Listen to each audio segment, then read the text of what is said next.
Bonjour et bienvenue sur France 24 et sur Radio France Internationale. Nous sommes à Dakar, à l'Assemblée nationale, et notre invité pour une interview exclusive est le président de l'Assemblée nationale, Ousmane Sonko. Bonjour monsieur. Bonjour monsieur. Avec moi pour cette interview, Léa Lisa Vesterhoff de RFI. Ousmane Sonko, bonjour. Bonjour madame Vesterhoff. 3 semaines après vous avoir limogé, le président Bassirou Diomaye Faye, lors de son dernier discours, a fait allusion aux différends qui vous opposent depuis des mois, assurant « aucune querelle ne mérite que l'on déchire le pays qui nous est commun ». Qu'en pensez-vous? Est-ce que cette querelle entre vous deux est allée trop loin? Est-elle en train de déchirer le Sénégal? D'abord, merci pour cette invitation. Je ne pense pas qu'il y ait querelle. Et le Sénégal est plus grand que les divergences politiques que nous pouvons avoir. Je peux rassurer tout le monde qu'il n'y aura pas de déchirure. Il peut y avoir des divergences politiques, programmatiques, mais pas de déchirure du pays. Donc le débat ne se pose pas en termes de déchirure. Le peuple sénégalais est plus grand que cela. Est-ce que pour vous, finalement, le fait d'avoir été limogé, alors vous avez dit que c'était aussi à votre demande, est-ce que ce n'est pas une bonne chose étant donné les difficultés que traverse le Sénégal en vue de votre ambition, l'élection présidentielle de 2029? Non, je ne l'apprécierai pas sous cet angle. Je pense que d'abord, cette affaire appartient désormais à l'histoire politique du Sénégal. Un homme politique, c'est une trajectoire, et cette séparation sur le plan institutionnel n'est pas l'aspect le plus marquant de ma carrière politique en réalité. Et je pense qu'aujourd'hui, je dois remercier d'abord le peuple sénégalais d'avoir porté la confiance sur un candidat que moi-même j'ai désigné, et ensuite d'avoir renouvelé cette confiance en nous donnant cette majorité écrasante à l'Assemblée nationale, et par anticipation en me désignant à la tête de cette prestigieuse institution. Désormais, mes énergies vont être concentrées à donner à cette institution-là le rôle et la place qui est la sienne. Après, je pense que l'exécutif fera ce qu'il doit faire en vertu de ses pouvoirs constitutionnels. Le législatif le fera de manière complémentaire, parce que nous avons tous cette obligation de travailler à la réussite de ce mandat, qui est notre mandat en réalité. Donc je ne vais pas m'en dédouaner. J'ai été Premier ministre pendant 2 ans. Mon bilan parle pour moi-même, et je souhaite pour le reste de ce mandat qu'il y ait tout le succès pour le bonheur du peuple sénégalais. Vous avez dit à plusieurs reprises que Bassirou Diomaye Faye avait trahi le projet du PASTEF. Pour le moment, vous ne l'avez pas exclu. Est-ce que ça pourrait être le cas? Vous savez, les notions de trahison relèvent beaucoup plus de la morale et de l'affectif. Je préfère être sur un terrain beaucoup plus lié une notion beaucoup plus politique. C'est des engagements qui ont été pris vis-à-vis du peuple sénégalais sur 10 ans d'opposition, et dont beaucoup ont été complètement dévoyés dans la trajectoire qui a été choisie. Je préfère mettre le curseur à ce niveau-là. Je considère aujourd'hui que les engagements que nous avons pris vis-à-vis du peuple sénégalais, pour la plupart, en tout cas certains de ces engagements, ne sont pas respectés. Il n'y a pas de volonté de les respecter. Après, je ne suis pas sur le terrain de l'émotion, la trahison, je laisse ça à la morale. Mais au-delà de l'émotion, est-ce qu'une exclusion du parti PASTEF de Bassirou Diomaye Faye est à l'ordre du jour? Ça s'appréciera le moment venu. Je pense que le parti PASTEF est très structuré, très organisé. Il a des textes. Et ces textes sont très, très clairs sur les procédures à suivre, sur les griefs à mettre sur la table pour pouvoir parler de l'exclusion ou pas de quelqu'un. Donc nous n'en sommes pas encore là. Le parti appréciera. Le parti, ce n'est pas Ousmane Sonko. Et c'est les instances qui apprécieront le moment venu. Alors vous dites vouloir vous placer sur le plan des institutions. Alors, le 2 juin, vous avez affirmé, si le PASTEF veut, le gouvernement peut être censuré, mais nous ne censurerons pas. Alors est-ce que ça vaut pour tous les cas de figure, ou est-ce qu'il y a des cas où vous pourriez censurer le gouvernement, étant donné que vous avez une très large majorité?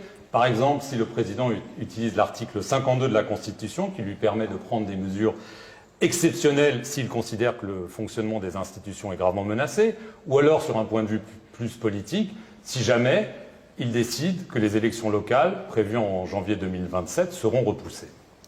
Non, en réalité, je crois que mes déclarations sont plus complètes que cela.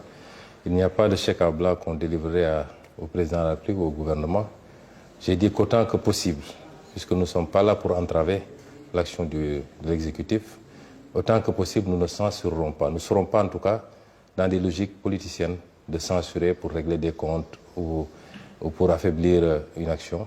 Mais effectivement, si des cas nécessitent une censure, c'est une prérogative constitutionnelle de l'Assemblée nationale. Nous n'hésiterons pas à l'utiliser.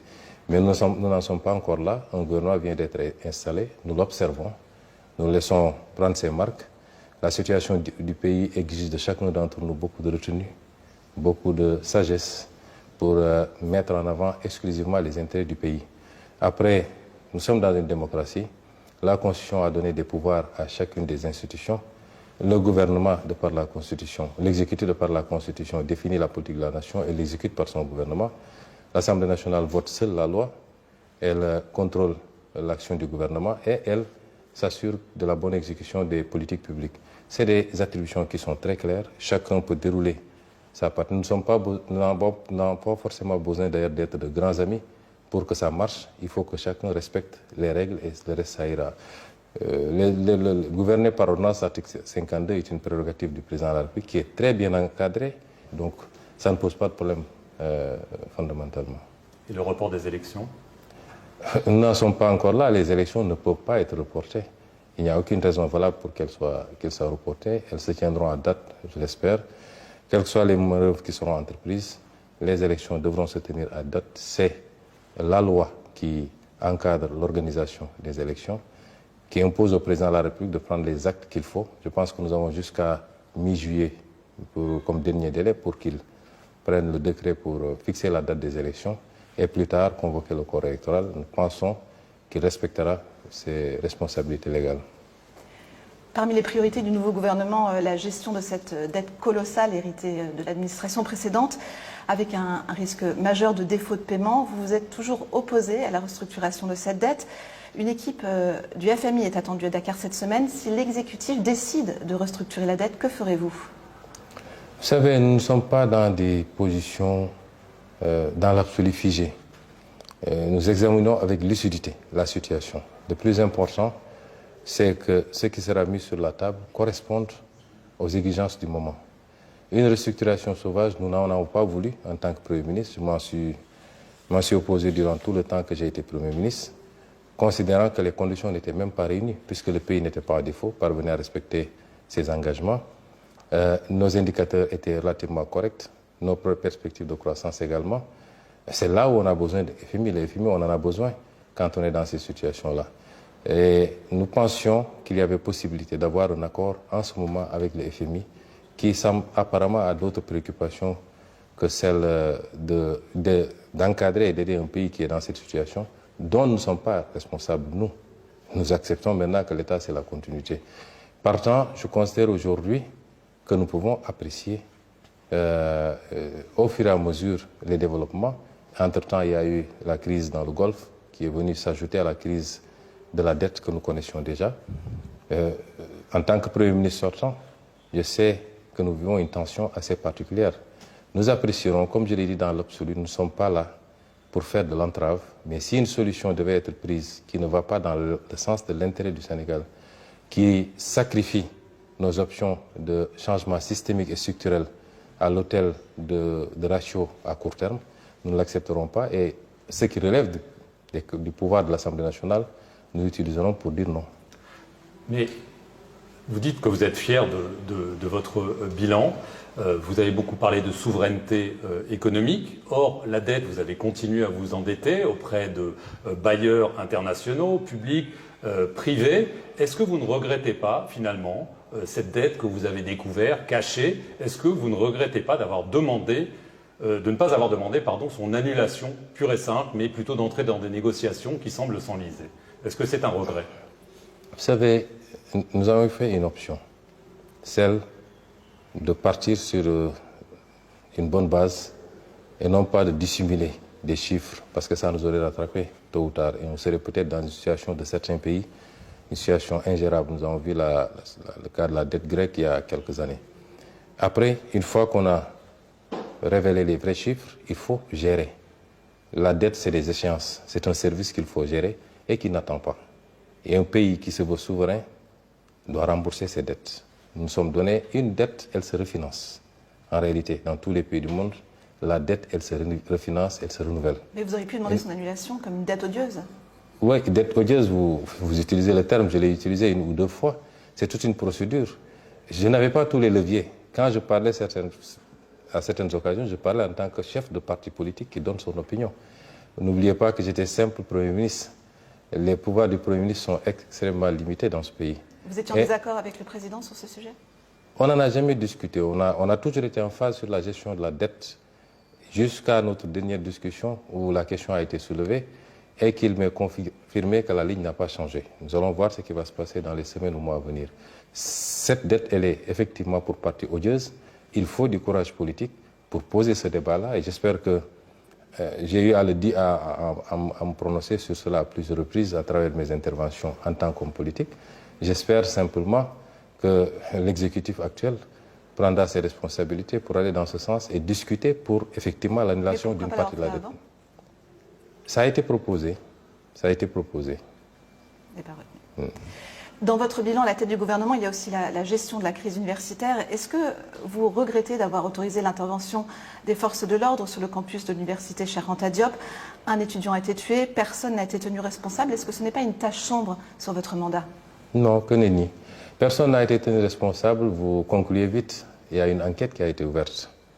Et de manière très diligente. Pour la première fois, ces situations se posent et les autorités prennent immédiatement la responsabilité de diligenter une enquête qui est aujourd'hui sur la table du procureur. Donc vous ne pouvez pas dire que personne n'a été tenu responsable. On n'en connaît pas encore les conclusions. On n'en connaît pas encore les conclusions. Il y a 2 choses. Il y a le souci de maintenir l'ordre public. Et ça, à chaque fois que mes responsables te mettront devant, je prendrai toutes les dispositions. Et les méthodes ou les pratiques de certaines forces de défense et de sécurité que nous avions dénoncées nous-mêmes, notamment l'usage disproportionné de la force. Vous l'affirmez? C'était le cas, mais pas pour... En attendant les conclusions de l'enquête qui nous dira, de l'instruction qui nous dira ce qui s'est passé réellement et qui est à la base du décès de l'étudiant, je considère, pour des images que j'ai vues moi, et je l'ai dit ici sur la tribune de l'Assemblée nationale en tant que Premier ministre, je considère quand même qu'il y a eu un usage disproportionné. Quand on prend des jeunes désarmés au milieu de forces de l'ordre et qu'on les bastonne publiquement, c'est un usage disproportionné de la force. Je vais en venir à la question de l'homosexualité. La loi a doublé les peines pour les relations homosexuelles. Ça a suscité de vives critiques aux Nations Unies, notamment en France. Il y a eu plus d'une centaine d'arrestations. On regarde les téléphones portables des gens. Pourquoi cette chasse aux homosexuels au Sénégal? Il n'y a pas de chasse aux homosexuels. Il y a une loi sénégalaise qui date de plus de 30 ans. Vous semblez vouloir faire croire que c'est une loi nouvelle. Non. C'est les peines qui ont été corsées. La loi est là depuis l'époque du président Léopold Sédar Senghor, avec les mêmes incriminations de la pratique de l'homosexualité. Donc la loi, elle n'est pas venue avec nous. Elle est là. Ces arrestations. Il y a eu des arrestations dans le passé, rappelez-vous. Dans le passé, il y a eu des arrestations et les arrestations ont démarré avant le vote du durcissement des peines pour l'homosexualité, rappelez-vous. Et c'est parti de 2 choses. Le phénomène, la pratique de l'homosexualité associée à la transmission volontaire du VIH. La presse occidentale semble vouloir occulter ce deuxième aspect. Ce deuxième aspect qui est extrêmement important, la transmission volontaire du VIH. Donc, le Sénégal est un pays souverain. Il n'a pas à se justifier des lois qu'il prend, ni devant l'Occident, ni devant personne. La France a pris des lois que le Comité des droits de l'homme des Nations Unies a considérées comme étant attentatoires aux droits humains, notamment sur le hijab, sur les mineurs. Vous ne nous avez pas entendu nous prononcer, ni notre presse. Nous attendons la même courtoisie, le même respect de la France et de l'Occident. Nous sommes dans un pays qui a ses croyances religieuses, ses convictions culturelles, qui est un pays souverain, qui légifère souverainement sur ce qu'elle considère être rejeté par sa société. Et je pense que ça ne doit pas faire l'objet de débat. Vous n'allez pas revenir sur cette loi, vous avez même parlé de la renforcer? Ah non, revenir sur cette loi, pourquoi? Parce que la France n'en veut pas. Cette loi, s'il y a nécessité de la renforcer, on la renforcera. Mais on n'y reviendra absolument pas. Est-ce que vous serez, quoi qu'il arrive, candidat à la présidentielle de 2029? Il est très prématuré de parler des candidatures. Je vois des beaucoup d'initiatives qui parlent de candidature d'Ousmane Sonko en 2029. Et je souhaiterais attendre le moment, parce que j'ai un parti politique qui investira le candidat qu'il souhaitera investir. Nous n'en sommes pas encore là. On connaît le résultat quand même. Attendons de voir. Est-ce que vous pensez que le président va vouloir se représenter? Vous avez beaucoup échangé avec lui, même si ça a été sans doute un petit peu compliqué. Est-ce que vous pensez qu'il va y aller et est-ce que vous irez dans ce cas-là contre lui? Non, je ne m'occupe pas de la candidature du président. Je pense qu'il a son chemin à faire, j'ai le mien à faire. Je ne vais pas être là à épiloguer sur une probable candidature du président sortant, du président en exercice. Monsieur le Président, dernière question d'actualité. En 2002, le Sénégal battait la France en match d'ouverture de la Coupe du Monde. La France était tenante du titre à l'époque. Les deux nations vont se rencontrer à nouveau pour leur premier match de Coupe du Monde. Je vais évidemment vous demander votre pronostic pour ce match. Je pense que le Sénégal va gagner. Je le souhaite en tout cas comme tous les Sénégalais. Et dans tous les cas, ce n'est qu'un match de football. Mais pour avoir une lecture politique de ce match, quel que soit le vainqueur, c'est l'Afrique qui aura battu l'Afrique. Et ça me ramène à une des questions dans les relations entre la France et le... C'est pas une question, mais c'est une réflexion dans les relations entre la France et l'Afrique. Rien qu'à voir la configuration de l'équipe nationale française nous ramène à comprendre où se trouve le besoin en réalité. Et le message que je lance toujours aux Africains, c'est que si on sait connaître notre valeur et l'assumer, nous avons la ressource naturelle, nous avons la ressource humaine avec une démographie assez galopante, une population essentiellement jeune. Nous avons le positionnement. Si nous savons reconnaître notre propre valeur, je pense que l'échelle des besoins ne se situe pas là où on pense. Et ça ramènera le débat sur l'immigration, ça ramènera le débat sur tout un tas de problématiques qui peuvent exister entre l'Occident de manière générale et l'Afrique. Ousmane Sonko, merci. Je vous remercie. Merci d'avoir suivi cet entretien sur nos deux antennes de Radio France Internationale et France 24.